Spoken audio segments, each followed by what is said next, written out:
بسم اللہ الرحمن الرحیم۔ جی آپ کا سوال یہ ہے کہ نبی پاک صلی اللہ علیہ وسلم کا جنازہ کس نے پڑھایا اور کس کس صحابی نے شرکت کی۔ تو اس سے متعلق پہلی بات تو یہ ہے کہ اس میں تمام علماء کا اتفاق ہے کہ نبی پاک صلی اللہ علیہ وآلہ وسلم کی نماز جنازہ اجتماعی نماز جنازہ جنازگاہ میں اس طرح سے ادا نہیں کی گئی جس طرح ایک عام مسلمان کی نماز جنازہ ادا کی جاتی ہے۔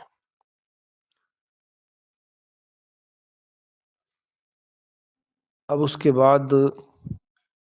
اس میں اختلاف ہے کہ آپ صلی اللہ علیہ وسلم کی نماز جنازہ کی جماعت بھی ہوئی ہے، کوئی امام بنا ہے،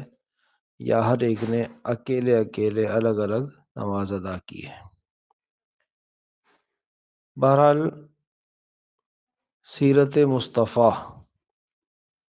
سیرت المصطفیٰ بڑی ہی مستند، معتبر اور مضبوط دلائل کے ساتھ لکھی ہوئی سیرت کی کتاب ہے اردو میں۔ مولانا ادریس کاندھلوی رحمہ اللہ اس کے مصنف ہیں،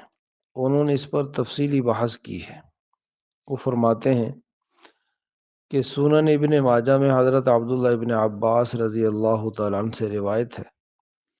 کہ منگل کے دن جب آپ صلی اللہ علیہ وسلم کی تجہیز و تکفین سے فارغ ہوئے تو جنازہ شریف کو، یعنی آپ کے جسم مبارک کو، قبر کے کنارے پر رکھ دیا گیا۔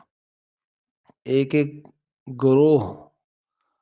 حجرہ مبارک میں آتا تھا اور اکیلا نماز پڑھ کر باہر واپس آ جاتا، کوئی کسی کی امامت نہیں کرتا تھا، الگ الگ بغیر امام کے نماز پڑھ کے واپس آ جاتے تھے۔ پھر فرماتے ہیں کہ شمائل ترمذی میں روایت ہے کہ لوگوں نے حضرت ابوبکر صدیق رضی اللہ تعالیٰ عنہ سے دریافت کیا، کیا رسول اللہ صلی اللہ علیہ وسلم کے جنازہ کی نماز پڑھی جائے؟ آپ نے فرمایا ہاں، جنازہ پڑھو۔ لوگوں نے کہا کس طرح؟ تو فرمایا کہ ایک ایک گروہ حجرہ میں جائے اور تکبیر کہے، پھر درود اور دعا پڑھے اور باہر آ جائے، پھر دوسرا گروہ داخل ہو، اسی طرح تکبیر کہیں، پھر وہ بھی درود اور دعا کے بعد واپس آ جائے، اس طرح سب لوگ نماز پڑھیں۔ قاضی عیاض اور امام نووی رحمہ اللہ فرماتے ہیں صحیح یہی ہے کہ نبی پاک صلی اللہ علیہ وسلم پر نماز جنازہ پڑھی گئی، یہی اکثر علماء کا مسلک ہے۔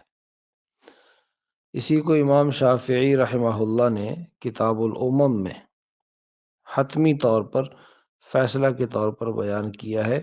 کہ آپ صلی اللہ علیہ وسلم کی نماز جنازہ پڑھی گئی ہے۔ لیکن بعض علماء یہ فرماتے ہیں کہ آپ صلی اللہ علیہ وسلم کی نماز جنازہ نہیں پڑھی گئی، بلکہ لوگ آپ کے حجرہ مبارکہ میں گروہ در گروہ داخل ہوتے تھے اور صلاۃ و سلام، درود و سلام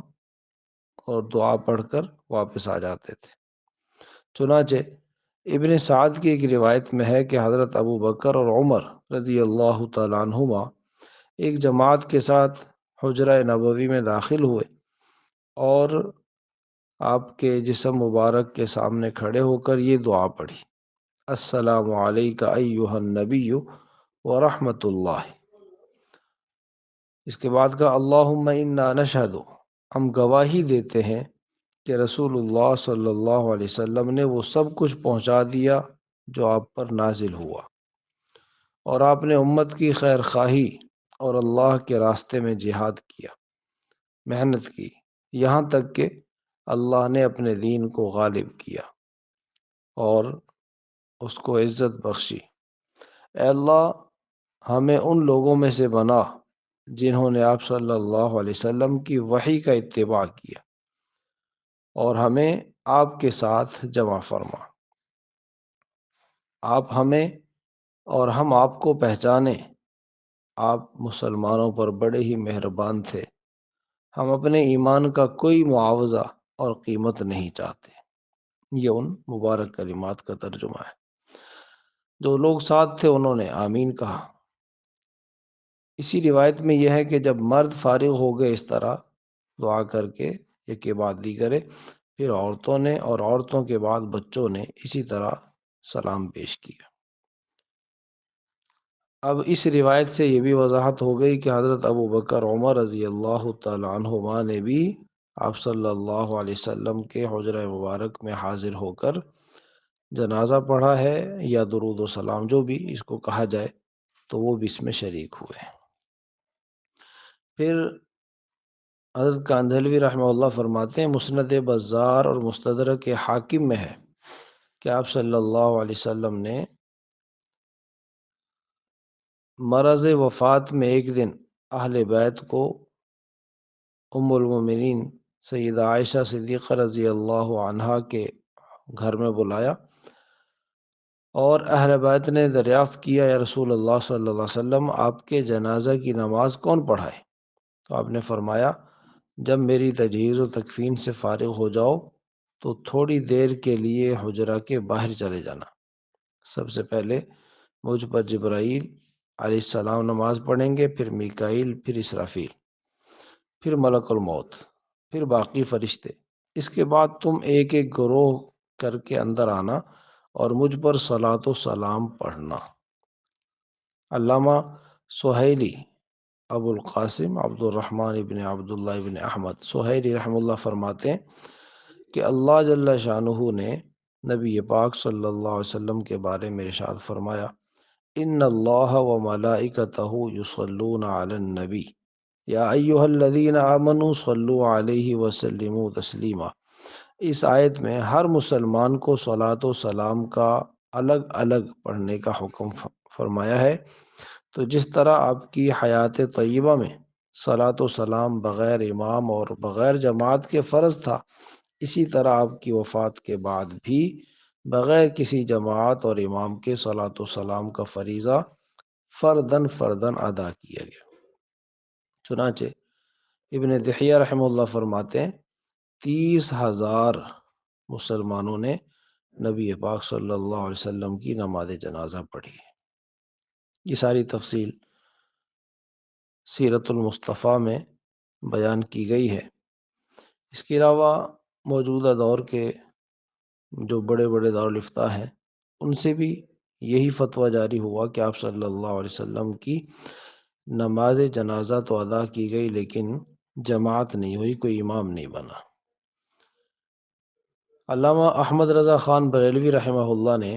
دونوں طرح کی روایات کو اور باتوں کو جمع کیا۔ وہ فرماتے ہیں کہ جب تک حضرت ابو بکر صدیق رضی اللہ تعالیٰ عنہ انتظامی امور میں مصروف رہے اور جب تک ان کے ہاتھ پر بیعت نہ ہوئی تو لوگ گروہ در گروہ حجرے میں داخل ہوتے تھے اور نماز جنازہ پڑھ کر باہر آ جاتے، لیکن جب حضرت ابو بکر صدیق رضی اللہ تعالیٰ عنہ ولی بن گئے، خلیفہ بن گئے، اور انہوں نے پھر نماز جنازہ پڑھ لی، تو پھر ان کے بعد جو لوگ حجرے میں داخل ہوئے انہوں نے درود و سلام پڑھا، کیونکہ ولی کے جنازہ پڑھنے کے بعد پھر کسی اور کے لیے دوبارہ نماز جنازہ ادا کرنا جائز نہیں رہتا۔ تو اس طرح سے دونوں طرح کی باتیں جمع ہو جاتی ہیں۔ بہرحال خلاصہ یہ ہے کہ آپ صلی اللہ علیہ وسلم کے لیے اس کو جنازہ کہا جائے، دعا کہا جائے، درود و سلام کہا جائے، اس میں تمام صحابہ کرام شامل ہوئے، اور اس پر اتفاق ہے کہ یہ حجرہ مبارک ہی میں سب کے سب داخل ہوتے رہے، اور اس طرح چند افراد جاتے، وہ واپس آ جاتے، پھر اور جاتے۔ تو اس سے وہ بہت بڑا اشکال بھی حل ہو جاتا ہے۔ جو لوگ یہ کہتے ہیں کہ آپ صلی اللہ علیہ وسلم کے دفن کرنے میں تاخیر کیوں ہوئی، کہ پورا دن لگ گیا، تو اس کا جواب آ گیا کہ اتنی بڑی تعداد، جیسے ابھی ذکر کیا 30,000، اس سے بھی زیادہ ہو سکتے ہیں، تو وہ افراد اس چھوٹے سے حجرے میں کتنے چند افراد جاتے، پھر اس کے بعد درود و سلام پڑھتے یا نماز جنازہ پڑھتے باہر آتے، تو اس میں وقت تو لگتا ہے، تو اس وجہ سے جنازے میں تاخیر ہوئی۔ بہرحال تو یہ آپ صلی اللہ علیہ وسلم کے نماز جنازہ کے بارے میں تفصیل ہے۔